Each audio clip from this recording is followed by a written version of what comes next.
Boa noite a todos, oficialmente. Sejam muito bem-vindos ao nosso estudo de hoje, nosso abençoado estudo do Evangelho, com a graça de Deus.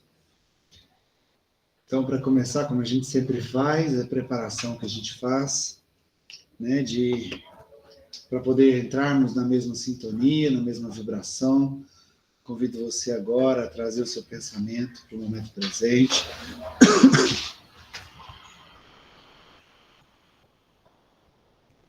Enche seu peito de ar e solta, feche seus olhos, respire fundo. Concentre-se no momento presente, no já, no agora. Desligue seu pensamento de tudo que tem lá fora, fora do ambiente em que nos encontramos, para que você consiga entrar em sintonia com você e com Jesus, com a espiritualidade. Respire fundo e comece a relaxar seu corpo agora. Enche o peito de ar e solta. Comece relaxando seus pés. Vai subindo esse relaxamento pelas pernas. Relaxando cada parte das suas pernas, do seu quadril. Relaxando seu abdômen, peito.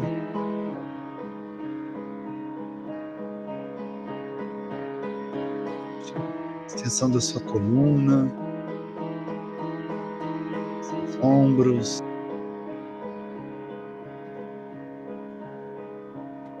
Tendo esse relaxamento ao longo dos braços, antebraços. Relaxe as mãos. Enche o peito de ar e solta. Inspire.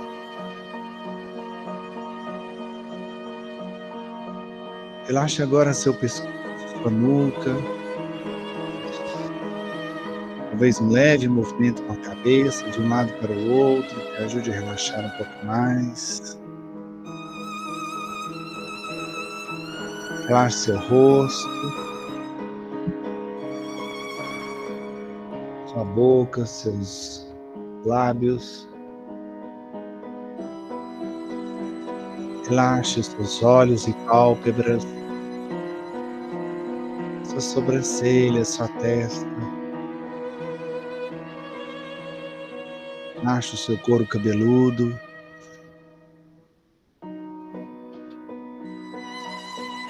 Dessa forma, o seu corpo agora está mais relaxado, mais leve, tranquilo. Permite que sua mente fique mais serena, mais tranquila também, mais leve. Então você entra em sintonia com você mesmo. Você se conecta a si mesmo, a sua essência, que é divina. E nesse processo, talvez você consiga perceber ou visualizar lá no seu íntimo, da sua alma, no fundo do seu coração, um ponto de luz ou uma pequena chama,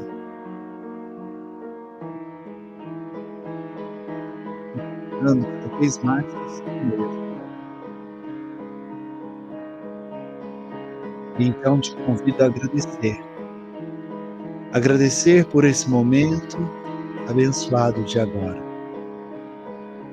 Essa oportunidade de estarmos aqui reunidos, em nome de Jesus. Agradecer por mais esse dia que você teve de oportunidade, de experiências. Agradecer pelo teto que te abriga, pelo pão que alimenta todos os dias, pelo convívio com as pessoas que você ama, que são muito importantes para você e ainda estão do seu lado, seu apoio. Agradeça, porque a gratidão é o combustível que alimenta essa sua chama interior, esse seu ponto de luz que você entrou em contato agora. E quanto mais você agradece, mais esse ponto de luz ou essa chama vão se expandindo, crescendo, cada vez mais. Dentro de você, para fora. Quanto mais gratidão, mais aumenta. Até que essa luz envolva todo o seu corpo agora. Você se auto-ilumina, um processo que te traz equilíbrio, te restabelece, te reconforta. É você com você, sem nada para te atrapalhar agora. Mas você continua agradecendo. E essa sua luz vai expandindo ainda mais. Ultrapassando os limites do seu corpo, ela vai envolvendo todo o ambiente em que você se encontra. Irradiando de você, em todas as direções. Como se você fosse uma pequena estrela que ilumina tudo que está à sua volta. E então a sua luz irradiada se conecta com a luz do colega do lado, se conecta com outro colega que está na chamada, na reunião. E todos nós vamos nos conectando agora, seja presencialmente, virtualmente, e até mesmo espiritualmente. Vamos nos conectando uns aos outros e aos nossos mentores espirituais, nossos anjos guardiões, formando uma linda corrente de luz. E nessa corrente de luz trocamos impressões boas, recursos. E essa corrente de luz agora alinhada com a espiritualidade nos conecta a Jesus. Diretamente ao coração dele. E ele nos presenteia com seu amor infinito nesse momento. Enchendo ainda mais. E uma sensação de plenitude começa a tomar conta de cada um de nós. Bem-estar, uma paz. E então, com vontade de agradecer ainda mais. E para agradecermos ainda mais, nós oramos juntos a oração que ele nos ensinou. Pai nosso que estás no céu, santificado seja o vosso nome, venha a nós o vosso reino, seja feita a vossa vontade, assim na terra como no céu. O nosso que nos dai hoje, perdoai as nossas ofensas, assim como nós perdoamos a quem nos tem ofendido, e não nos deixeis entregue às tentações, mas livrai-nos de todo o mal, que assim seja. Você respira fundo mais uma vez, enche seu peito. Sim, você vai se reconectando com seu corpo, voltando para ele, percebendo agora seus membros, seus braços, suas pernas, voltando para o seu corpo. Quando for confortável para você, você pode repousar.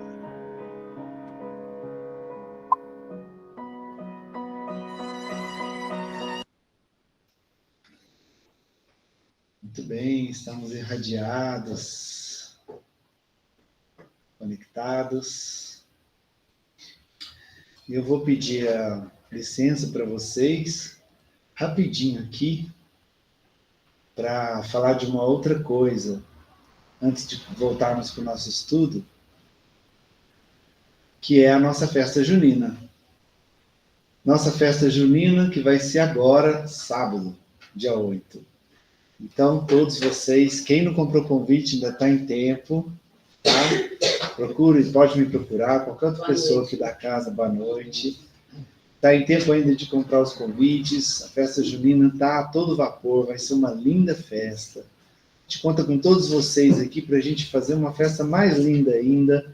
Então, se programem, que quem quiser pode falar comigo ou com qualquer outra pessoa da casa, que a gente tem os ingressos ainda para vender, tá bom?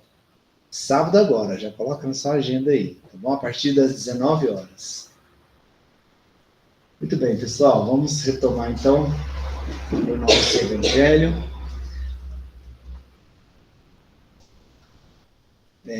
Retomando aqui no capítulo 7 do Evangelho.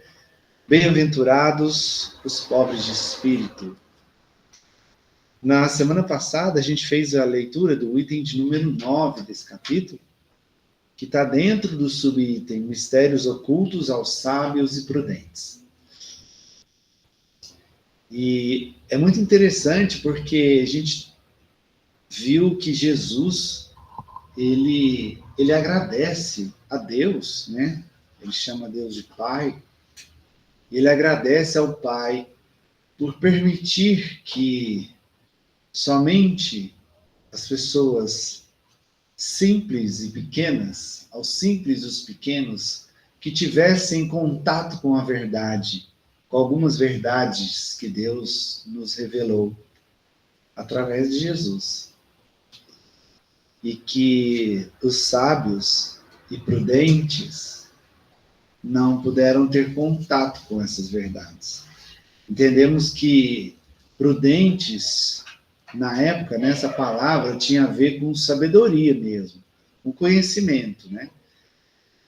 E o que Jesus, na verdade, estava dizendo era que bom que só quem era humilde de coração, os pobres de espírito, estavam sendo capazes de compreender e absorver e entender a mensagem. Porque eles tinham a humildade no coração para aceitar, entender e compreender.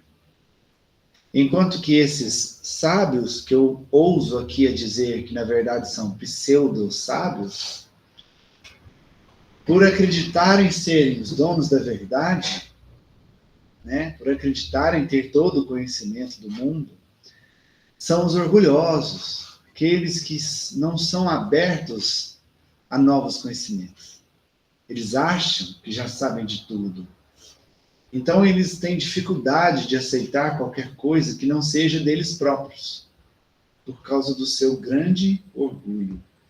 E isso é o que acontece até hoje, né? Quantas pessoas se deixam levar pelo orgulho, por se acharem melhor do que alguém no mundo, melhor do que os outros, por achar que sabem de tudo, que têm o conhecimento total, que dominam tudo, que são detentores da ciência, e que eles não precisam, então, de aceitar novas formas de pensar, pensamentos diferentes, conhecimentos novos. Eles têm muita dificuldade de aceitar, porque o orgulho os impede.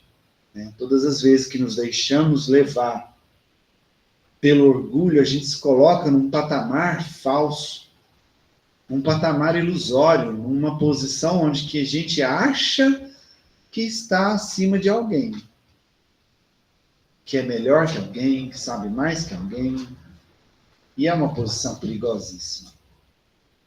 Ela é perigosa primeiro, porque o orgulhoso, na maioria das vezes, não sabe que tem esse problema. Ele não sabe que ele é orgulhoso. Aquele cara que fala assim, eu sei de tudo, eu faço tudo, e a minha maior qualidade é que eu sou muito humilde. Então ele se acha humilde, mas age como um orgulhoso. Pensa como um orgulhoso. Então, quando ele fala isso, que ele é humilde, é a própria vaidade, querendo se vangloriar mais uma vez. Prova de orgulho, quem fala assim. Então, o orgulhoso, ele não está aberto a aprender. Ele é terra infértil. É igual uma terra infértil. Você pode plantar o que for ali, não nasce nada. É areia. O humilde é terra fértil. O humilde é aquele que você planta uma semente, aquela semente germina e dá bons frutos. Ou seja, ele está pronto para aprender sempre, para absorver o conhecimento, assimilar o conhecimento, praticar esse conhecimento e desse conhecimento produzir bons frutos. Levando isso para as pessoas que estão à sua volta, ajudando a ele próprio e as pessoas à sua volta. Esses são os humildes, ou que Jesus chamou nessa parte do Evangelho de simples e pequenos. Pequenos na humildade, mas gigantes de alma, né? Olha o Chico, por exemplo, a humildade dele. O Chico, a gente pode dizer que ele era um dos gigantes de alma, né? Como aquela alma era bondosa, amorosa, como aquela alma era agradável e acolhia e espargia ao seu redor o perfume da caridade o tempo inteiro, auxiliando a qualquer um que fosse até ele, desde os artistas mais famosos até as pessoas mais humildes, andarilhos. Ele acolhia, ele ajudava, ele auxiliava, né? Ele era um pequeno, simples e pequeno perante os homens, mas o gigante de alma perante Deus, né? Então a gente viu no item 9, partindo desse ponto, que muitas vezes esses pseudo-sábios, essas pessoas da ciência, que julgam saber de tudo, que acham que Deus é uma questão puramente religiosa. Deus é só uma crença. E tudo que você vai argumentar, não. Vamos tirar Deus da história. Aqui nós estamos falando de ciência. Como se Deus não fizesse parte de cada átomo da nossa vida. Deus está nos átomos do nosso corpo. Deus está no ambiente que nós frequentamos, na nossa família, na nossa casa, no nosso trabalho, na natureza, no céu, no chão. Todo lugar tem Deus. Porque Kardec nos explica, vou consertar essa frase, os espíritos, através de Kardec, nos explicam, né? Está no livro dos Espíritos. Estamos para Deus, assim como os peixes estão para o oceano. Estamos imersos em Deus, no amor, na sabedoria, no pensamento divino. Ele nos nutre. Ele nos dá o ar que respiramos todo dia, a força que temos para levantar da cama e fazer o que temos que fazer no nosso dia a dia, e aprender o que temos que aprender, e caminhar, e seguir e evoluir. Graças a Ele. Se Ele não nos desse nenhuma dessas oportunidades, não seríamos nada, nem existiríamos. A gente estava até falando na semana passada, não sei se vocês vão lembrar, que se faltasse uma molécula na Terra, só uma, nós não existiríamos. Se não existisse o oxigênio, uma moléculazinha, não existiríamos. Pelo menos não como nós estamos acostumados aqui. Não existiríamos. Então, eu vi um cientista falando, esse é um inteligente, é um cientista realmente sábio, que ele falou o seguinte, eu não sei se ele é matemático, eu acho que ele é matemático, ele fala assim, porque assim, a matemática, a física, são leis, né, que regem a nossa vida, né? Não é simplesmente uma matéria de escola, né? A matemática faz parte da nossa vida, assim como a física e todas as outras áreas da ciência. Ele fala assim que para que tudo exista no universo da forma que existe, com a harmonia que existe, assim, os cálculos são assim casas milimétricas, 3 casas depois da vírgula. É um cálculo assim muito preciso.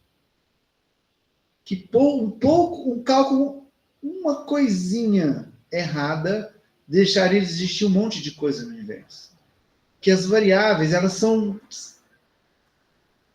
absurdas, que é impossível de imaginar que isso não tenha sido criado. De tão perfeito que é, de tanto que é cada coisa no seu exato lugar. Cada coisa no seu exato lugar.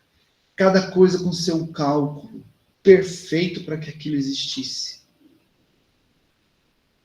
Se a gente for na base da matéria, que é o átomo, lá dentro do átomo tem os elementos primordiais lá, bósons, e não sei o que, quarks, são partículas ínfimas que formam o núcleo do átomo e os elétrons, que são, assim, combinações infinitas, para que do mesmo elemento surja tudo que existe.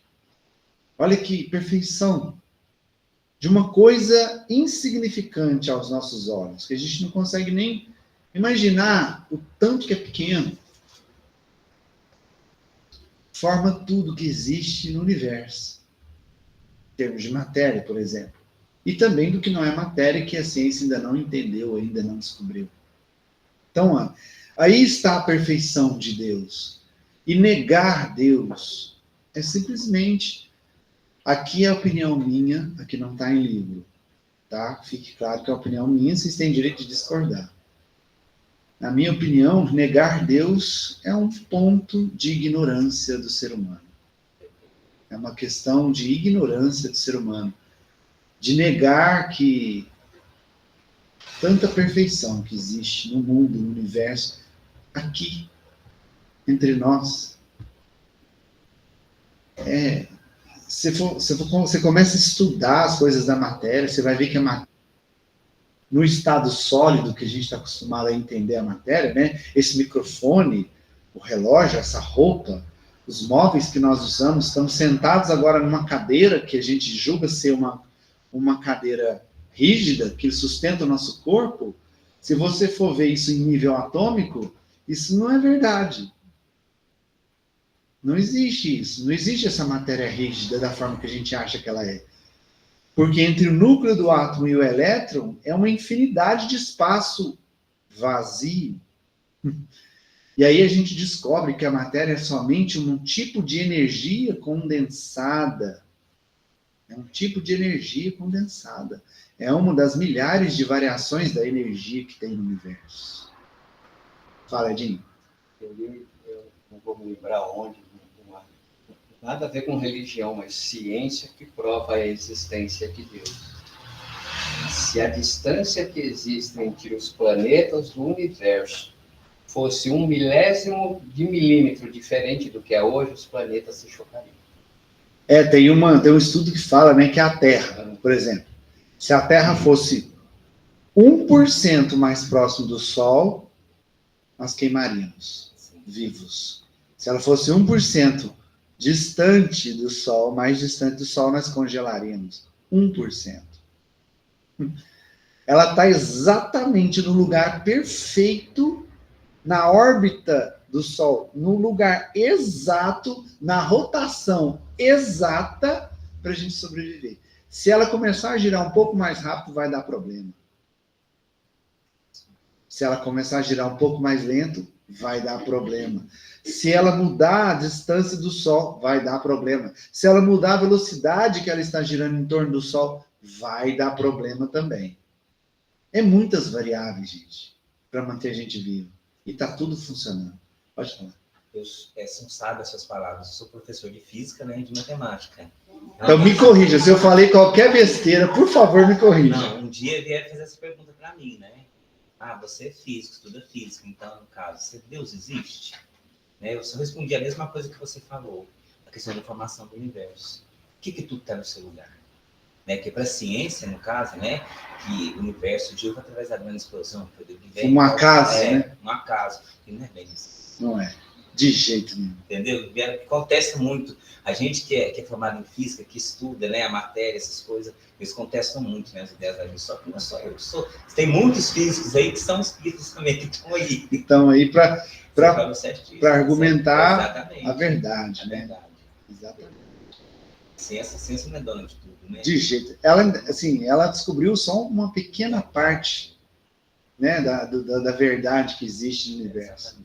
Ela tem muito para ela descobrir ainda. Maria José, você faz um favor para mim? Pega 2 copos d'água lá, por favor. Tem muito ainda para ser descoberto. Com certeza.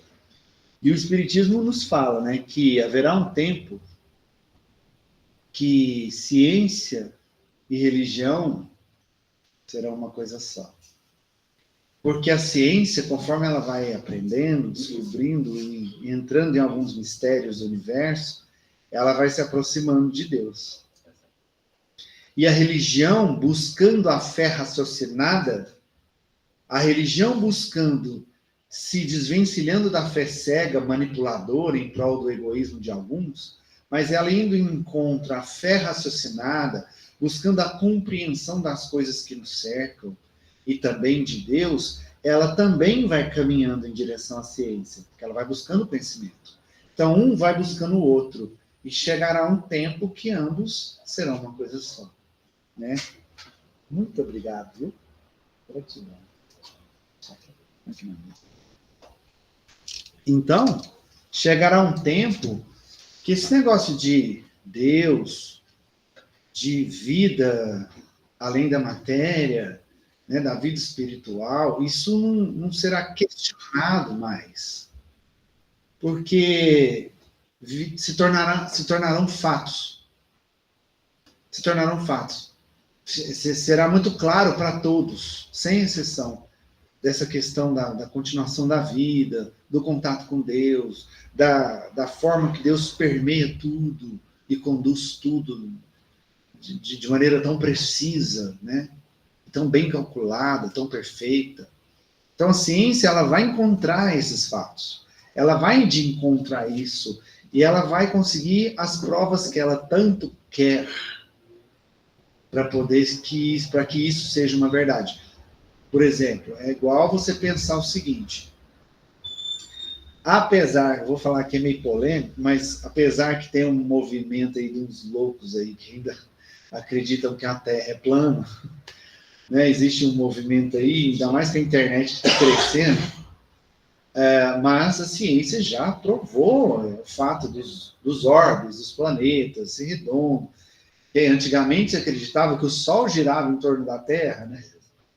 Então, a ciência, né, hoje sabe, já provou que é ao contrário, são os planetas que giram em torno do Sol.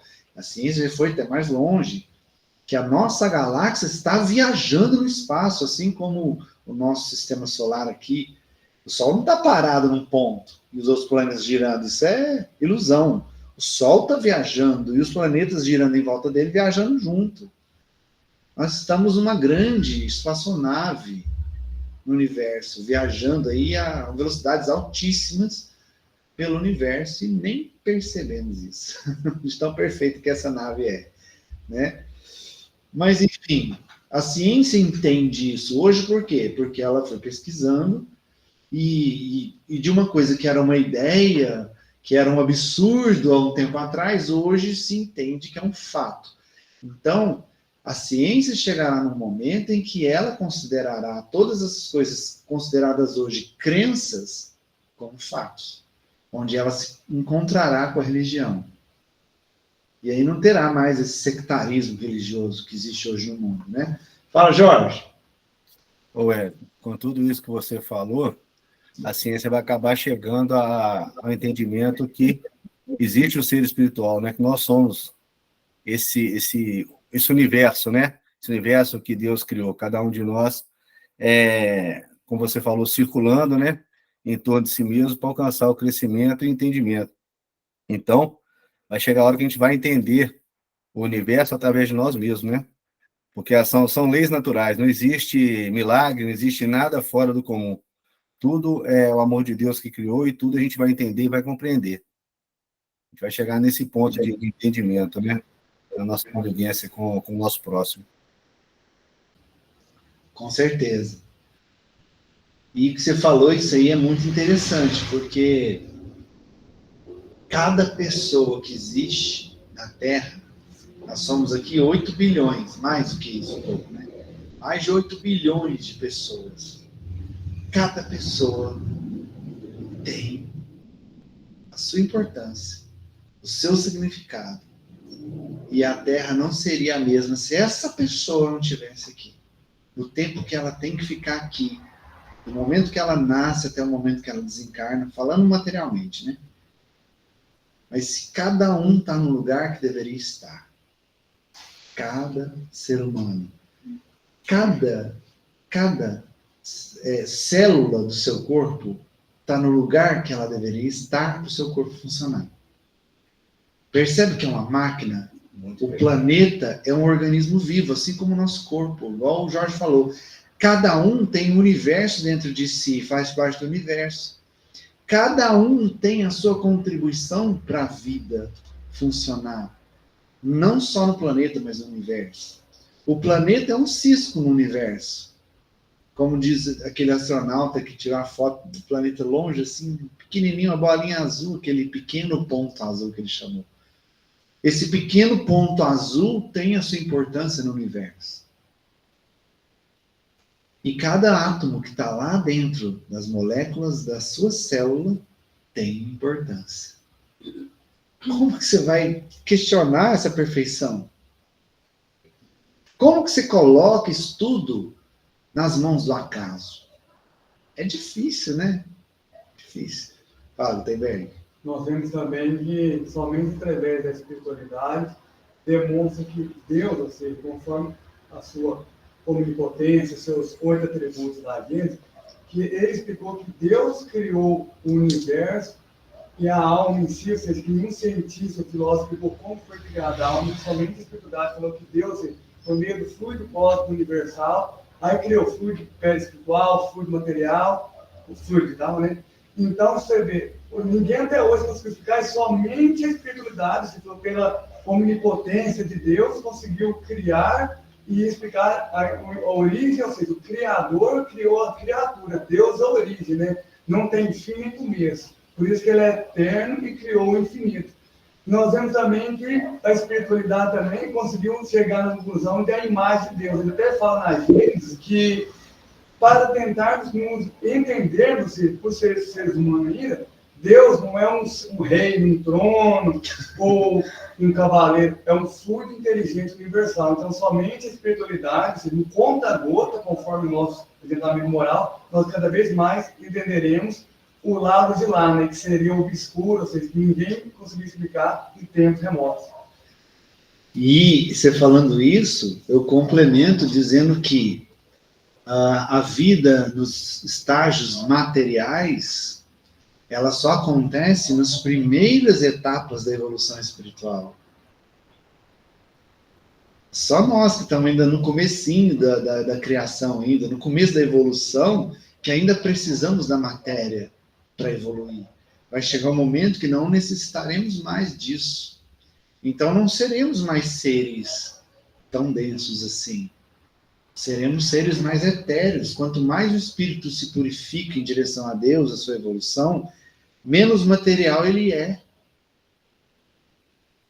Não sei se vocês, a maioria que já deve saber o que eu vou falar, né? Jesus, para conseguir reencarnar na Terra, ele ficou mais de 1000 anos se preparando, condensando a si mesmo, a sua energia, porque ele já é um espírito puro, já era na época. Então ele foi se condensando, se reduzindo para conseguir entrar na sintonia vibratória do planeta para que ele pudesse encarnar 1000 anos. Então, assim, a gente vai expandindo conforme a gente vai evoluindo e vai nos abdicando das existências materiais. Isso aqui é porque a gente ainda é muito bebezinho ainda. É igual o bebê precisa da mamadeira. O adulto já não precisa da mamadeira mais. Né? A matéria é como se fosse a nossa mamadeira para o espírito. Um dia nós vamos deixar essa mamadeira para trás. Dona Generosa, levantou a mão, pode falar. Desculpa, sem nenhuma pretensão de te corrigir. Mas no livro Francisco de Assis, do Espírito Miramês, sem te corrigir, por favor. Lá no início, no prefácio, ele diz que Jesus, para encarnar, ele só veio uma vez na Terra. Ele ficou 4.000 anos diminuindo a sua luz. Desculpa, viu? Não estou te corrigindo. Mas obrigado por corrigir. Né? Mas obrigado. 4.000 anos diminuindo a sua luz, porque a luz é tão grande que ele, mesmo diminuindo, ele cegou Saulo de Tarso. E uma vez Chico Xavier estava pensando nos planetas, em todos os lugares, assim, pensando, eu gostaria tanto de visitar um planeta, algum lugar. Aí o Emmanuel, durante a noite, foi: Chico, deixa o corpo aí, vamos fazer uma viagem astral. E foram numa velocidade imensa. E foram passando por planetas, por lugares, assim, desconhecidos, naquela velocidade muito grande. E depois que viajaram milhares de quilômetros, aí Emmanuel disse assim: Chico, e aí? Emmanuel, vamos voltar para a Terra mesmo, eu não dou conta, não. Eu não dou conta disso, não. Estou cansado. Eu fiquei arguindo mentalmente sobre os planetas, sobre Deus, a criação de Deus dos planetas. Eu não suportei. Vamos voltar para a Terra. Aí eles voltaram. Aí, Wellington, eu tenho a mesma questão, fico pensando nisso, naquilo. Eu falei: só, nenhum espírito de noite não vem me pegar, não, viu? Eu não quero fazer essa viagem astral, não, que eu não dou conta, não. Obrigada, viu? Obrigada. Gratidão, Pode me deixar Geraldo. aqui mesmo, com a minha insignificância. Obrigada. Deixa eu quietinho aqui com a minha mamadeira, né? Muito obrigada. Obrigado. Gratidão, senhora, dona Generosa. Obrigado aí por nos alertar quanto ao tempo aí, que eu me enganei, então não era nem 1000, é 4.000 anos. Ó. Tá vendo? Tá no livro, dona Generosa veio para nos esclarecer com precisão aqui. O fato é que, tá vendo? Como ele era tão grande a sua luz, olha o tempo que ele precisou para ele encaixar com a vibração do planeta. Tem um livro, né, um autor que ele é meio contestado no meio espírita, que é o Ramatiz. Ele tem um livro que chama Sublime Peregrino. Ele conta a história de Jesus em detalhes. E ele também confirma os 4.000 anos. E ele fala com um detalhe. Esse tempo de 4.000 anos foi para que Jesus pudesse ficar encarnado somente os 33 anos que ele sofreu. Tipo assim, seu corpo físico só vai aguentar 33 anos. Não adianta você querer mais, porque não vai dar. Não dá. Não vai dar. Não dá. A matéria, ela é muito pouca, né? Perto da luz de Deus. Sangue. Por isso que ele, na caminhada, o corpo já sangrava, o corpo físico dele já estava entrando em colapso. Por isso que o corpo de Jesus sumiu mesmo, não tinha jeito. Desintegrou, né? Era 33 anos e nenhum minuto a mais. Foi precisamente calculado. Cara, era assim e acabou, não tem mais coisa não. Tá vendo, gente? A matéria é só um detalhe para a nossa vida. Fala, Jorge. Eu estou com falatório, foi mal, só mais essa. Não, fica à vontade, fica à vontade. A gente está falando sobre a grandeza do universo, a grandeza de Jesus, tudo aquilo que ele passou para vir até aqui ficar conosco, né? E a gente falou sobre evolução também, a nossa evolução. E aí, vendo esses exemplos todos, a gente tem que parar e pensar o que a gente precisa fazer para alcançar, para a gente ser humilde de coração realmente, para a gente poder alcançar. Aí, meditando a respeito, eu consigo perdoar uma ofensa? Eu consigo relevar alguma coisa que o meu companheiro fez para mim, alguma coisa que o meu colega fez? Eu consigo? Aí, quando eu vou alcançar essa grandeza de Jesus? Quando eu vou alcançar o entendimento do universo, eu não sou capaz de entender a pessoa que está do meu lado, né? Eu vou ser humilde, eu consigo ser humilde, eu estou me espelhando nos ensinamentos de Jesus, naquilo que o Espiritismo trouxe para mim, de aprendizado. Essa é a estrada que eu quero seguir. A gente para pensar isso. Verdade, hein, Jorge? Verdade. Muito bem colocado.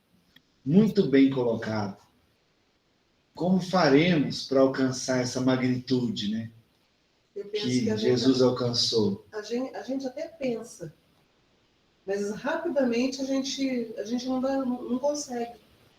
De tão pequeno que a gente é, né? Eu não sei vocês. Você pensa e logo já desiste. Não é desiste. O aprendizado da gente, essa coisa de reforma íntima, eu penso na reforma íntima, né? A gente tem uma dificuldade, e aí você resolve combater essa dificuldade.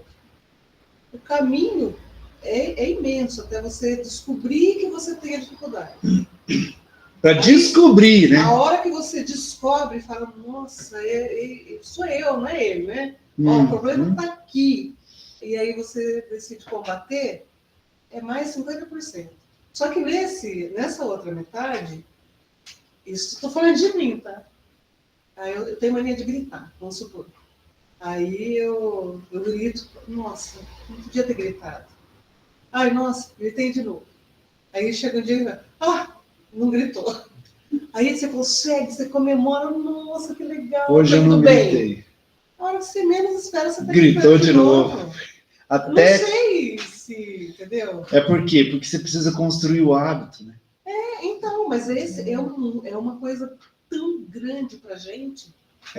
Não sei, né? A gente é tão Quando pequeno a gente que... decide, você, nossa, eu tô com esse problema, descobriu, oba, né? Aí você vai combater, a gente vai e volta, vai e volta, vai e volta, até conseguir. Aí a gente consegue, eu sei que a gente consegue, porque eu já consegui algumas Mas coisas. é uma luta, né? É uma luta É uma muito luta. grande, a gente é muito pequeno. Porque a gente é muito pequeno. Exatamente. Não é fácil. E assim, vocês falando isso, né? Até me veio aqui uma intuição interessante. Se o orgulho nos causa tantos problemas e nos impede tanto de evoluir, temos que construir em nós, através da reforma íntima, a humildade. Pegando na fala do Jorge, falou, a gente está construindo a humildade que deveríamos construir para chegar um dia no nível de Jesus. A gente está fazendo a nossa parte? Aí você complementou. É tão difícil, porque a gente ainda é tão pequeno fazer a nossa parte, mas existem estratégias. É aí que vem a fé raciocinada, a nossa capacidade de analisar as coisas, entender, compreender, né? Olha só que dica bacana. Quer desenvolver a humildade? Você tem que começar de algum ponto.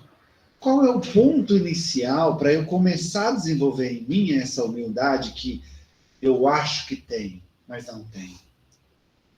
Comece pelo julgamento. Comece parando de julgar o quanto você julga as pessoas à sua volta.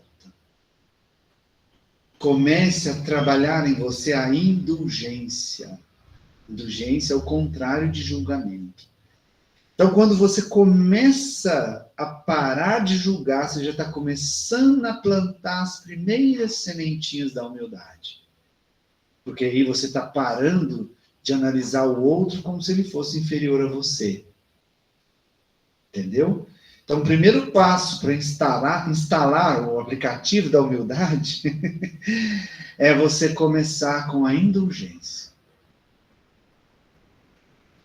Chegar uma pessoa aqui agora, uma pessoa toda suja, seminua, eu tenho certeza que 90% de nós vamos julgar essa pessoa. Vamos entortar a cara, né? Ou se chegar uma pessoa espalhafatosa, com cores muito vibrantes, ou uma mulher com a roupa muito decotada, muito vibrante, 90% de nós que estamos nessa reunião, inclusive os que estão no plano espiritual aqui, vão julgar essa pessoa. É o primeiro ato que a gente tem, o julgamento. E o julgamento quando a gente julga, porque a gente acha que a gente é melhor, né? Exato. A partir do momento que você aponta e olha para um defeito que você acha que é defeito na pessoa, é porque você julga que você é melhor que aquilo. É traço de orgulho. Então, trabalhar a indulgência são os primeiros passos para a gente começar a instalar a humildade. Para de julgar. E é difícil, gente. Faz o teste. Amanhã, você acordar de manhã cedo, você fala para você assim, ó, hoje eu não vou julgar nada, nem ninguém. Você vai ver. Não te dou 5 minutos para você falhar. A hora que a pessoa que está na sua casa vier te dar um bom dia meio atravessado, você já vai falar, o que você está falando assim comigo? Pronto, julgou. Até se você ficar sozinho, você vai acabar se julgando. Né? Se julgando. Percebe? Então, assim, comece pela indulgência. E aí... No café da manhã. No café da manhã. Já tem uma aprovação. É. Pô, só tem esse pão seco aqui para eu comer? Pronto, tá julgando. Em vez de agradecer pelo pão seco, mas tem ali para você comer. E aí entra o processo que a Maria Angélica falou, essa luta. Você vai demorar meses para você aprender, anos, talvez, para você aprender a parar de julgar. Porque é um hábito que todos nós temos. Por quê? Porque isso faz parte da nossa vida. E é importante você ter o discernimento, né, do que está à sua volta para você saber que escolha tomar. Então você tem que ter um certo julgamento das coisas à sua volta para você saber a direção a seguir. Mas uma vez você discernir o que é bom ou não para você, é uma coisa. Agora, julgar o outro é outra. Eu discerni, ó, por exemplo, ó, fulano tá comendo pimenta. Para mim isso é absurdo, eu não consigo comer pimenta. Para mim tá errado, é louco. Então, ao invés de eu achar que o fulano é louco, eu não vou fazer. Eu tenho que julgar, mas no discernimento que aquilo é prejudicial para mim. Se eu comer pimenta, eu vou passar mal. Então, eu não vou comer pimenta. Porém, eu não vou julgar a pessoa, entende? Se para ela está fazendo bem, é problema dela com ela mesma, com a saúde dela, com o corpo dela, com a boca dela, com o fogo que ela está soltando pelas ventas. Enfim, nossa, a pessoa está comendo pimenta, que diferente, né? Mas é ela com ela. Ela tem o direito de pensar do jeito que ela pensa e fazer o que ela bem entender, porque existe livre-arbítrio. E se ela estiver fazendo algo que seja errado perante Deus, ela vai ter que aprender isso em algum momento. Vai vir as consequências. Vão vir as consequências. Para que ela Você me deixou muito mais tranquilo. Ah, é? Te deixei tranquilo? Você adora pimenta? Eu também gosto de pimenta. Mas é assim, tem gente que gosta de determinadas coisas e outros não. E aí fica um julgando o outro. Você está errado, o outro não. Você que está errado. Não, você que está errado. Quem está errado de verdade? Por que o gosto de um é mais certo que o gosto de outro? Não é, gente. Na verdade, de cada um. Cada um tem a sua. Você, né? Exatamente, é aí que está. Cada um tem a sua verdade. Se eu quero acreditar que a Terra é plana, a ciência provou que não, mas se eu não quero aceitar, a decisão é minha. Ninguém vai rachar minha cabeça e colocar isso ali dentro. É a decisão minha de aceitar ou não a ciência. Dá uma vontade de mandar, então sai andando. Então, aí quando eu olho e falo, ó, aquele louco que fala que a Terra é plana, eu estou julgando. Mas é a forma de a gente pensar. E aí a gente entra no que falou no Evangelho aqui. Deus não fica querendo impor nada. Ele te vê fazendo as coisas erradas. E ele, como ele é o Criador, e ele criou a lei do livre-arbítrio, ele é o primeiro a respeitá-la. Ele permite que você erre. Porque o erro faz parte do aprendizado. Ele não é que ele fica assistindo, deixando você se estrepar. Não é bem por aí. Mas ele permite que você experimente, que você decida e aprenda a escolher melhores caminhos para você, para que você tenha o mérito de crescer, aprender, evoluir. E cada vez que você comete algo que você depois entende que aquilo é errado e vem algum sentimento de culpa ou qualquer outra coisa, cada vez que você se vê numa situação difícil, porque você errou, ele vai te dar a oportunidade de fazer de novo e acertar. É assim que ele age. É assim que ele age. Não é te proibindo de fazer algo. Não é te tolindo. É te fazendo aprender, te ensinando através das suas próprias experiências.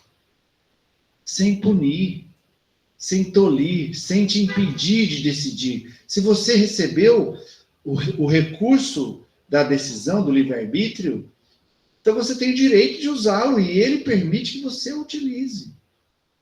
E aí, se você utiliza o seu livre-arbítrio para fazer mal para alguém, a conta vai chegar. E uma hora a sua consciência vai despertar para que aquilo foi errado, que aquilo não foi legal. E aí Deus vai te dar a oportunidade de reparar o erro e de aprender com isso. E de evoluir. Então Deus não quer impor nada para ninguém.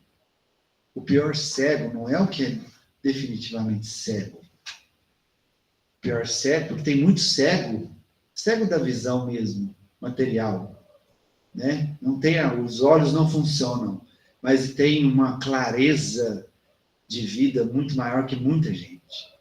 Então, o pior cego não é o que não enxerga com os olhos do corpo. O pior cego é aquele que não quer ver, porque ele é cego da alma. Esse é o pior cego.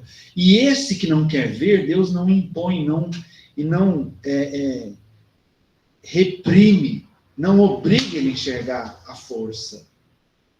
Deus não faz isso. Deus espera que ele tenha vontade de enxergar. E a hora que ele tiver vontade de enxergar, Deus vai começar a colocar a luz para ele. E aí ele vai ter o merecimento de enxergar. É assim que Deus trabalha. Por isso que Deus não fica preocupado em provar nada para ninguém. Nem paciência dos homens, nem para os próprios homens, que são tão pequenos. Da mesma forma que o pai não se preocupa em provar certas coisas para o filho, que ainda está engatinhando e ainda está lá na mamadeira. Ele sabe que certas coisas o filho vai ter que aprender. Eu tenho um filho adolescente. Você também? Muitas vezes eu falo algumas coisas para ele me questiona, me julga, fala, não, tudo é difícil com você, tudo é complicado, por que você é assim? E ele não consegue entender que algumas decisões que eu tomo é para o bem dele. Só que não vai adiantar eu querer argumentar, forçar. Eu vou ter que deixar ele. Não estou falando que vou deixar ele fazer o que ele quer. Mas eu vou ter que, nos momentos que eu tiver que educá-lo, que impedir que ele faça algo, vou fazer meu papel de pai. E quando ele me questionar, eu não vou ter como explicar. Ele só vai entender quando ele for pai. Que ele tiver um filho, e que ele tiver que cuidar desse filho, aí ele vai entender, agora eu entendi por que meu pai faz isso comigo. Falei isso com meu filho mais velho. Né? Então, só quem é pai sabe que algumas decisões nós temos que tomar, mesmo que a gente não queira, para proteger o filho, para cuidar do filho. Então, Deus faz isso. Deus faz isso. Deus não impõe. E ele não se sucumbe à nossa vontade de saber quem ele é, prova que ele existe. Independente se eu acredito nele ou não acredito nele, ele me ama incondicionalmente, porque eu sou filho dele. Independente se eu aceito a presença dele ou não aceito a presença dele, falo que prefiro Satanás, ele continua me amando. Entende? Ele não está nem aí se eu acredito ou não acredito, se eu aceito ou não aceito. Ele me ama, simplesmente me ama. E ele sabe que um dia todos nós vamos despertar para ele. Vamos nos encontrar com ele um dia. Evoluir até chegar perto dele. Compreendê-lo. Mas é um processo, né? Alguém levantou a mão aí? Tem um barulhinho aqui? Não? Da internet? Ninguém levantou a mão? Ed, foi eu, mas eu abaixei. Era só para comentar a lei de causa e efeito, a lei de ação e reação, causa e efeito, mas você já estava falando a respeito. Por isso que eu baixei a mão de novo. Beleza, então, Jorge. Tranquilo. É provado cientificamente, né? Ação e reação é provado. Ação e reação, né? Lei de causa e efeito. Então, tá vendo como a ciência aos poucos vai entendendo as leis universais? Ela vai descobrindo, ela vai percebendo. Hoje, a gente tem a física quântica, que já está começando a entender que a vida não é só esse negócio de ver para crer. Existe muita coisa aí que ainda não dá para entender muito bem, mas que funciona. Muitas energias que a gente ainda não tem acesso ainda. A ciência não sabe nem o que é o átomo direito. A dualidade da partícula, né? O senhor é físico, se eu estiver falando besteira, me corrija. A ciência não sabe se o átomo é uma partícula, um objeto sólido, um pontinho, ou se ele é energia. Porque a hora ele se comporta de um jeito, a hora ele se comporta de outro jeito. Nem isso a ciência sabe. Ela já sabe que pelo menos já não é mais a menor partícula. Já não é a menor partícula. E agora ela nem sabe o que é de verdade, porque ele se comporta de forma diferente dependendo da situação. E aí ela entendeu que tem a física quântica. Esse negócio de, ao mesmo tempo que está num ponto, uma partícula está num lugar, de repente ela aparece em outro lugar. Em um instante, não é assim? Em um instante, um elétron está num lugar, ele aparece no outro lugar. Não se sabe como isso acontece. A física quântica entendeu isso, mas ela ainda não explicou como. Mas isso é verdade, isso faz parte da nossa vida. E a física quântica está tão presente, é tão real, que já existem os primeiros computadores quânticos que eles já criaram, que é absurdo a capacidade de processamento desses computadores. Enfim, eu estou divagando um pouco na ciência para a gente ver esse processo dela mesma, às vezes enrolar nela mesma. Ela chega em algumas lacunas que ela mesma ainda não sabe responder. Então, conforme ela vai aprendendo, entendendo, compreendendo, ela vai tirando o véu da ignorância, vai aprofundando e descobrindo as coisas naturais, universais, ela vai se aproximando de Deus. E aí, Deus... Não precisa ir tão longe. A gente está falando de... A ciência sabe que o nosso corpo físico é um conjunto de células. Sim. E que as células se dividem. Sim. Como? Ela não explica. Ela fala para você, ela se divide. Ela se divide. Como? Como que a célula sabe que aquele momento é o momento dela se dividir e se transformar em duas? Quer mais? Como que a célula sabe? Lá no embrião, vamos pensar lá no óvulo. Lá, o espermatozoide acabou de fecundar. É uma célula, não é? Ela vai começar a dividir. Como é que ela sabe o momento que ela tem que dividir e transformar numa outra célula para formar um outro tipo de órgão? Por exemplo, os neurônios. Porque existem vários tipos de células no nosso corpo. Células do coração, células do cérebro, são células diferentes. Como é que ela sabe o momento que ela divide que ela muda? Mas eu, como cientista, respondo. É o acaso. É o acaso. Percebe a grandeza de Deus, gente? É Deus. Tem explicação. Percebe a grandeza? Essa programação que existe ali, ó. Existe um princípio inteligente ali dentro. Isso. É o que eles não querem reconhecer. É isso. Esse princípio inteligente, essa programação perfeita que está ali, de onde ela vem? Essa programação é esse princípio inteligente que nós gostamos de chamar de Deus. Bom. Nós, né? O cientista não gosta muito desse nome, mas nós gostamos. Graças a Deus nós gostamos.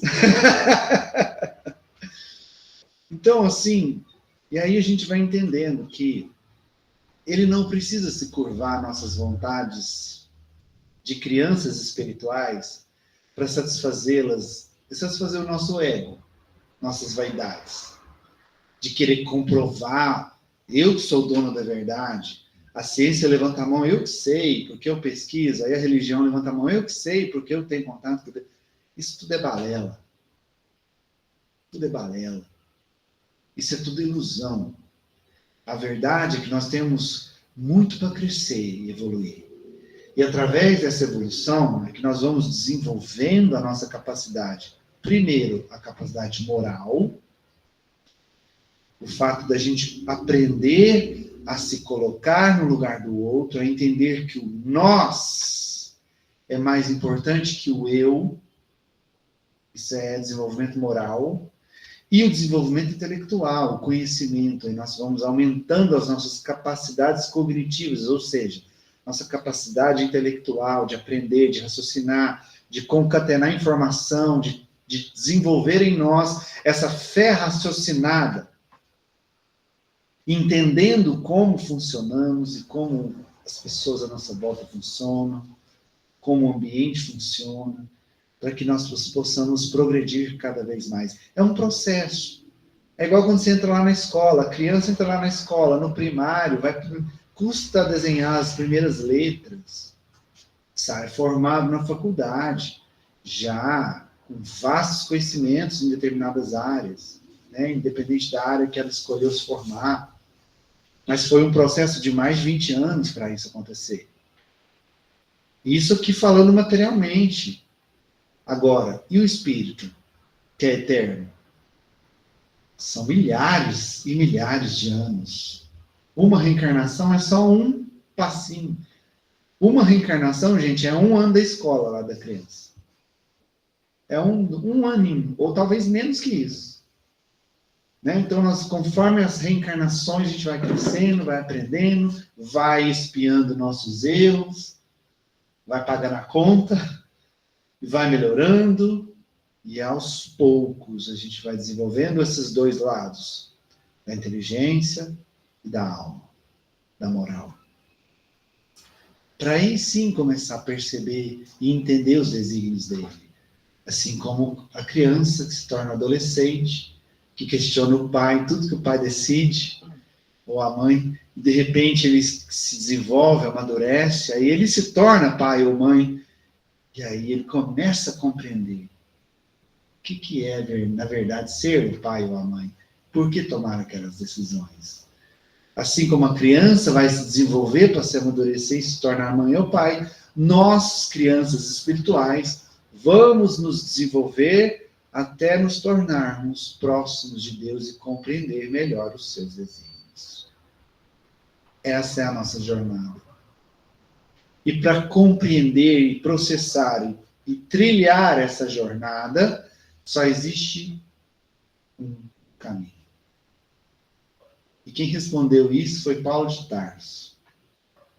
O único caminho é o amor.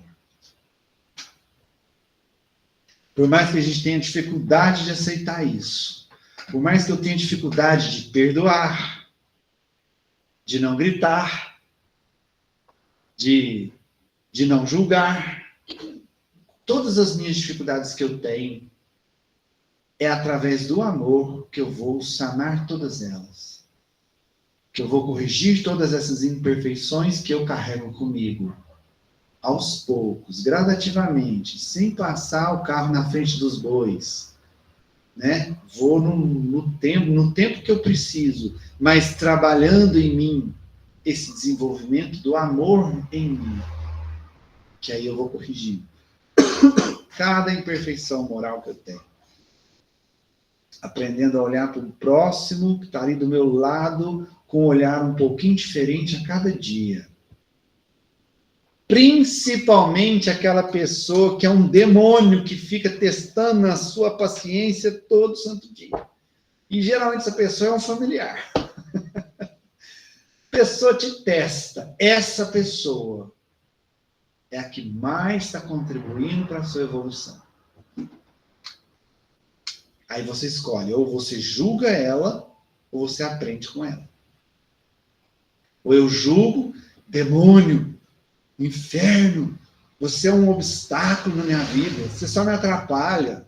Tudo julgamento, percebe? Tudo julgamento.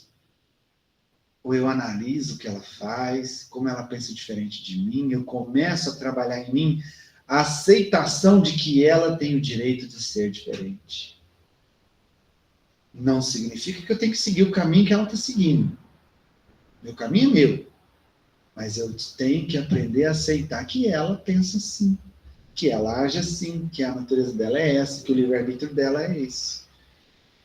E aprender com isso, ao invés de julgar. Isso, para mim, eu estou levando um tapa desse tamanho, uma mão desse tamanho agora. Os problemas que eu estou passando familiar. Ainda bem que é só você. Só eu, né? E principalmente quando essa pessoa te pedir ajuda, você, tá bom, vamos lá. Você tem que ajudar. Só que uma coisa importante que eu tenho aprendido, bom você falar nisso, é importante que ela peça. Não, sim. Às vezes a gente fica querendo até uma compreensão deturpada assim de bom samaritano. Às vezes você coloca a mão demais, quer ajudar demais. E aí você começa, ao invés de ajudar, a interferir na vida da pessoa. Decidir por ela. E é aí que está o erro. Porque vai chegar um momento que ela vai falar, opa, não. E aí você vai achar ruim. Nossa, estou fazendo de tudo para ajudar, a pessoa está me negando. Aí vai o orgulho, vai doer, a vaidade que dói. Mas o que acontece? Você não esperou o tempo dela, você não respeitou o espaço dela. Ela tem que pedir para ela merecer. Não é errado a pessoa, você deixar a pessoa vir até você pedir, porque ali ela tem que enxergar que ela precisa de ajuda. E muitas vezes nosso orgulho é tão grande, olha o julgamento. Nossa, ela está sofrendo, vou lá ajudar. Você está pondo a mão, às vezes a pessoa não quer. E aí você está desrespeitando o livre-arbítrio dela. A gente volta lá no começo da aula, os humildes. Os humildes, eu me coloco no meu lugar. Ela quer essa ajuda. E se ela não quiser? Aí os familiares mais próximos, principalmente pai e mãe, né? Fala assim, mas eu tô vendo que vai sofrer, vai cair, vai passar mal, vai adoecer. Eu vou deixar a pessoa cair? Vai. Não é assim que Deus faz? Assim que Deus faz, mas vou te falar, é muito difícil um pai, às vezes um filho numa situação, minha esposa fala muito isso, entendeu? Porque eu sou muito, assim, não é protetor não, eu gosto assim, de tentar evitar de acontecer o pior, entendeu? E eu fico aí, eu sou desse jeito. É óbvio, o pai não quer ver o filho caindo. É óbvio, que pai que quer? Tem que deixar. Agora, o pai tem o dever de orientar. Entendeu? Chegar, filho, esse caminho tá errado. Esse caminho você vai sofrer tal e tal e tal consequência. Mas é ele que vai escolher. É livre-arbítrio dele. Por mais que doa isso em nós, pais, E dói, né? e dói muito, Nossa, mas dói, viu? a verdade é, quem vai escolher são eles. Nós não temos condição de impedir que ele faça a escolha. Porque nesse caso, quando você começa a impor demais, você espanta ele. Você afasta ele de você. Quando você quer impor demais, você afasta ele. Ele se afasta de você. Então, é difícil saber ali qual é a linha, né? Até onde eu devo orientar, conduzir, até onde eu devo deixar ele andar. É difícil discernir isso. É um aprendizado para os pais. Por isso eu vi uma pedagoga falando o seguinte, gente, para com essa ilusão de achar que são os pais que educam os filhos. Para e pensa, principalmente nós espíritas, vamos parar para pensar. Eles não são espíritos que estão mais preparados que nós para dar continuidade à evolução do planeta aqui? Daqui a pouco a gente está voltando para a parte espiritual e eles vão ficar aqui. Então eles já vêm com uma bagagem maior que a nossa, mais preparados para as mudanças que irão ocorrer no mundo. São eles que vão nos educar. E isso acontece Entende? mesmo, né, Wellington? A gente ensina. Aí tem um momento que a gente começa a prestar atenção que a gente está mais aprendendo do que ensinando. Exatamente. Exatamente. Aí começa uma troca. Exatamente. Assim, é óbvio que os pais eles têm o dever de conduzir para não deixar os filhos desviar.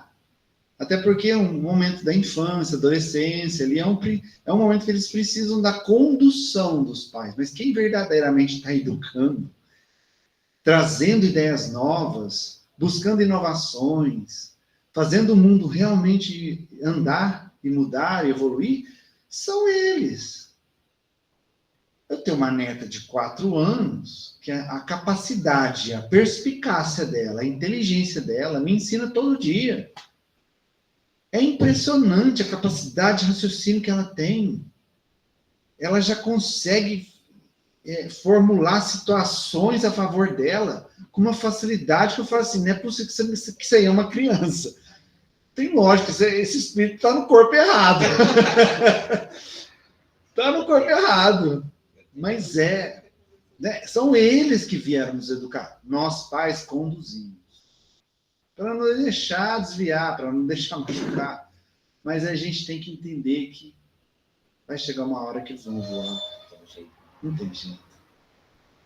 E aí, esse é o nosso grande desafio. Saber até onde ir, até onde apertar, até onde deixar. Agora, a orientação nós temos que dar. Filho, cuidado. Você usar, se você beber, você pode ter problemas com a bebida. Se você usar drogas, você vai ter... Essa é a nossa condução, né? Mostrar para eles, protegê-los e orientá-los contra os perigos do mundo. Colocá-los através do exemplo no caminho para Jesus. Quer uma coisa prática para exemplificar os filhos? Faz o culto no lar.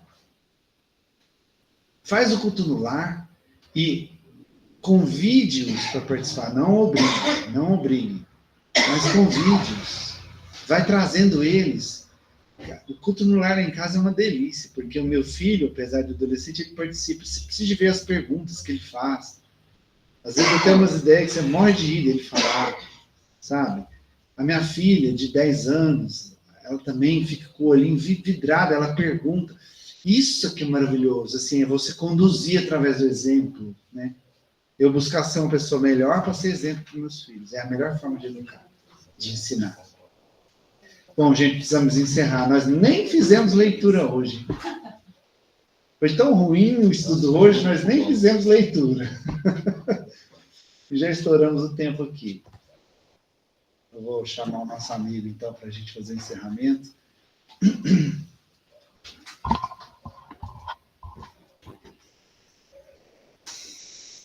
Então, eu convido cada um de vocês novamente a fazer aquela introspecção, respirar fundo e agradecer.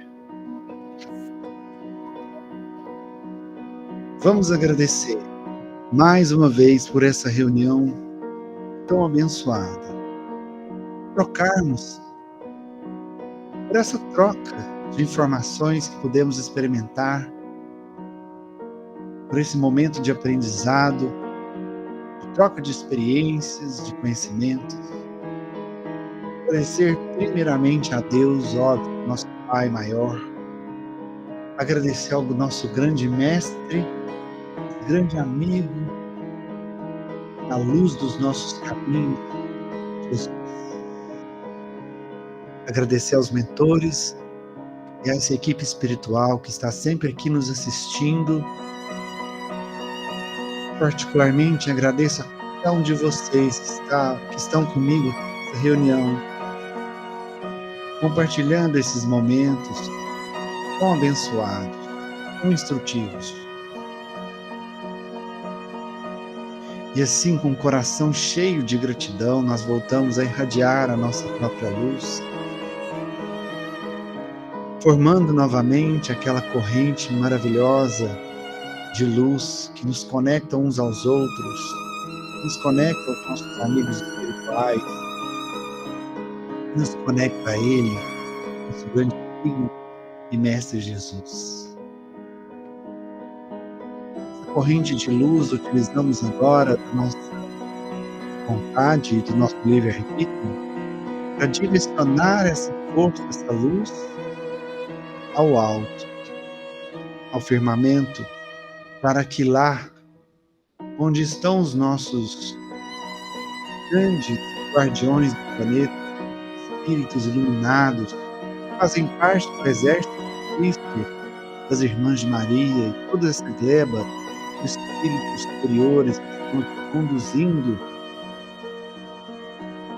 através da vontade de Deus, o caminhar do nosso planeta, que eles recebam essa corrente de luz que vem de nós, possam potencializar essa corrente de luz e devolver para o planeta em forma de chuva de bênçãos, gotas de luz e esperança que possam recair sobre todo o planeta, atingindo cada um dos nossos irmãos em humanidade, especialmente aqueles que sofrem nas zonas de conflito, desespero e na terra. Nossos irmãos conterrâneos que passam pela catástrofe, daquelas provas e expiações dos desastres do sul, que aqueles irmãos recebam forte torrente chuva, mas de esperança e de luz em seus corações. Deem a eles a resignação e a força da reconstrução, do aprendizado e da reconstrução de suas vidas. E que isso possa conectá-los ainda mais a Deus. E que eles sigam seus caminhos e levem com cada um deles a joia do aprendizado. E em especial, nós pedimos os nomes da nossa lista de oração.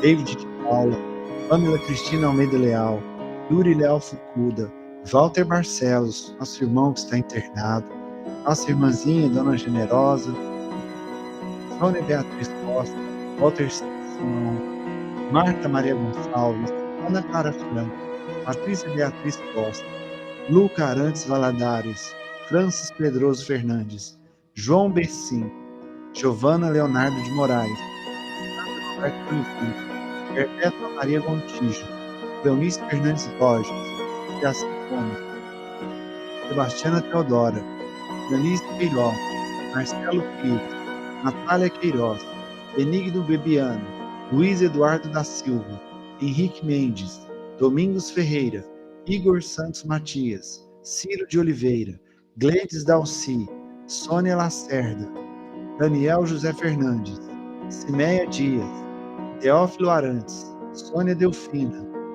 Karina Ribeiro, Virgínia Aparecida, Simone Terezinha, Maria Lucinda, Isabel Aparecida, Eduardo Porcati, Vicente de Paula, Nadira Guiar, Samuel Mendonça, Maria Paula, Cíntia Jaqueline, Roberto Cristina, Cláudio Roberto Landes Torres, Antônio Martins Ribeiro, sua esposa Elvira, Nilda Ribeiro, os nossos irmãos encarnados, José Baltazar dos Reis, Dirce Souza, Joeci Evangelista, Getúlio Moreira, Letícia Vendramini, Roberto Lopes, Leila Maria, Silva Birelli, Maria Célia, Brígida Aparecida, Antônio de Oliveira, Maria Terezinha, Anélis Gomes, Sebastião Ferreira, Diana Ferreira, Valtuídes Gomes, Ivo Gomes, Lenir Rodrigues, Francisco Rodrigues, Vanderlúcia Valeriano, Miriam Maria, Gessi Lima, Aparecida Donizete, Antônia de Oliveira, Maria Cecília, Eurípides Fernandes, Ciro de Oliveira, Kenedina de Oliveira e Júlio Cândido Ferreira. Meu Deus, nossos desígnios são impenetráveis. Em vossa sabedoria acreditamos. Todos esses irmãos, lançai nós damos um olhar de compaixão sobre os teus sofrimentos e dignai-vos por-lhes enfim. Bons Espíritos, ministros do Todo-Poderoso, secundai-nós vos pedimos o nosso desejo de aliviar. Dirigi os nossos pensamentos a fim de que vão derramar um bálsamo sobre seus corpos, consolar suas almas. Inspirai-lhes a paciência e a submissão à vontade de Deus. Dai-lhes a força de suportar as suas dores com resignação cristã, a fim de que não percam o fruto das suas provas, que é o verdadeiro aprendizado, e que em seus corações brotem a esperança e a certeza de que isso também passará, de um jeito ou de outro. Isso vai passar. Deus Senhor, que és sábio dos sábios, que és Pai de toda a criação, põe a doçura em meus lábios e a fé em meu coração. Sol de amor que me conduz nesta vida em que me agasalho, enche os meus olhos de luz e dê as minhas mãos ao trabalho. Dai-me forças e caminho para lutar e vencer, transformando todos os flores do meu dever. Não te esqueças de mim, Pai, nas bênçãos da compaixão, e guarda-me em teu coração, porque eles, o Senhor, de paz e de amor sem fim. Que Deus possa nos abençoar e proteger, hoje, amanhã e sempre. Gratidão mais uma vez. E aí, gente, para quem quiser continuar com a gente, vamos agora para as nossas psicografias. Vou olhar aqui.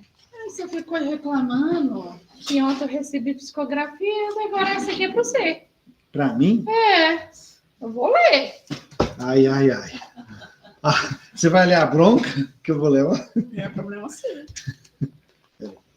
Não sei se é bronca, não. Tô achando que é uma declaração de amor. Isso tá muito esquisito. Ah, só para contextualizar vocês, ela recebeu uma declaração de amor do plano espiritual ontem, tá? E o pior é que chama Ricardo.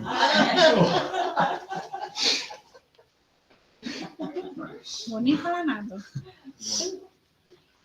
Meu querido amigo, um dia vai perceber que na vida as coisas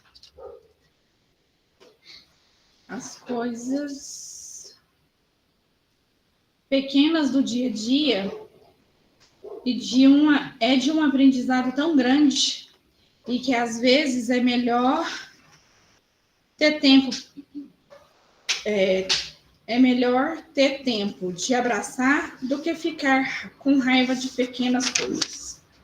Sou grata por ter sido socorrida por esta casa e por ter visto que um amor antigo trabalha aqui nesta casa. Mas o mais importante é você saber que o meu tempo com você já foi. Hoje, entendo que você passou e foi o meu amor em outra encarnação. E por isso que digo que dê valor hoje na família que você tem. Trabalhe menos, ame mais.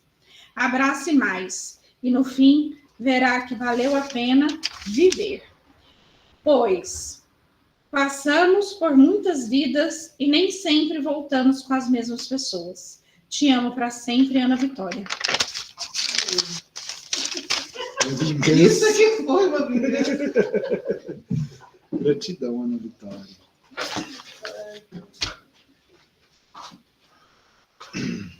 Então, hoje cansa. O bicho vai pegar, né? Quer nem saber.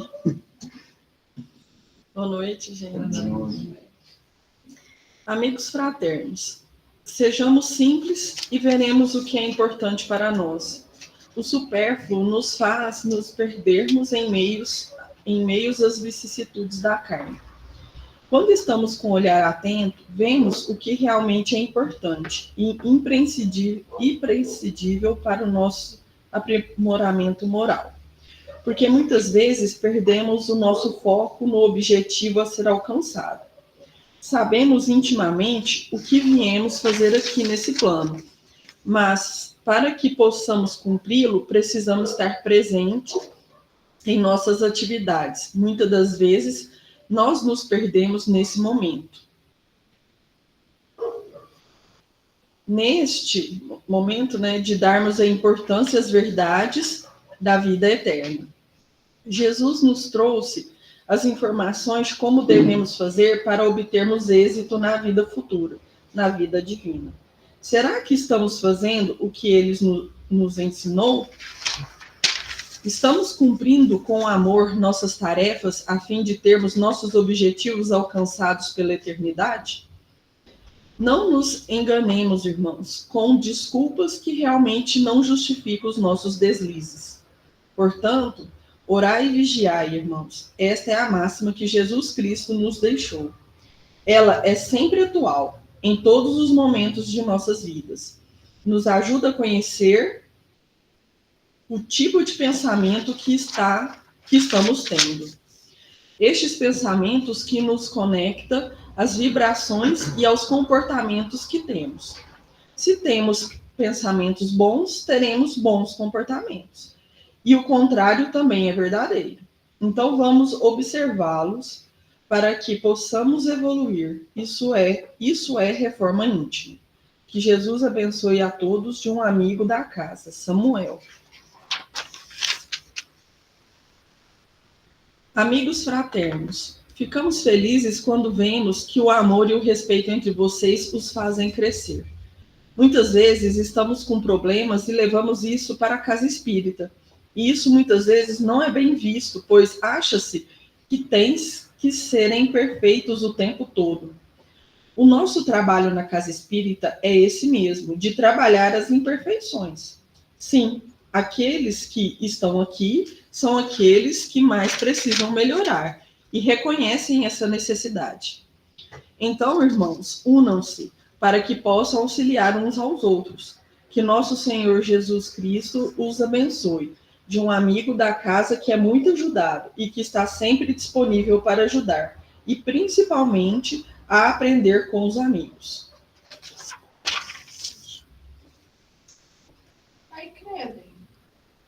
Credo, hein? Você viu, né? Toma distraído. Amigos, hoje estou muito feliz de estar nessa casa fraterna, essa casa de acolhimento.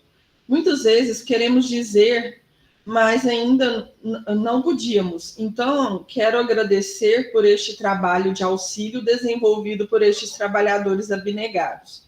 Muitas vezes deixando seus afazeres domésticos para estarem aqui, pelo comprometimento com o próximo e a disciplina que possui com os trabalhos do Cristo. Sabemos que, quando encarnados, a vida nos parece mais difícil. Então, o devotamento é necessário para que não deixemos de realizar o nosso propósito divino. Jesus ampara a todos esses amigos devotados, pois a estrada é estreita. Mas como disse uma amiga, é compensadora e a vista lá de cima é linda. Que Jesus abençoe a todos vocês, de um amigo que está sempre presente, José. É porque essa frase eu digo toda vez, eu não sei se eu disse já aqui no centro, mas toda vez que eu vou fazer o Evangelho no Lar em casa, e eu sempre peço para que eu consiga permanecer na estrada estreita, que ela é muito difícil, íngreme, mas que a vista lá de cima é bonita. Então, por isso que ele mandou essa mensagem. Legal. Jesus abençoe, viu?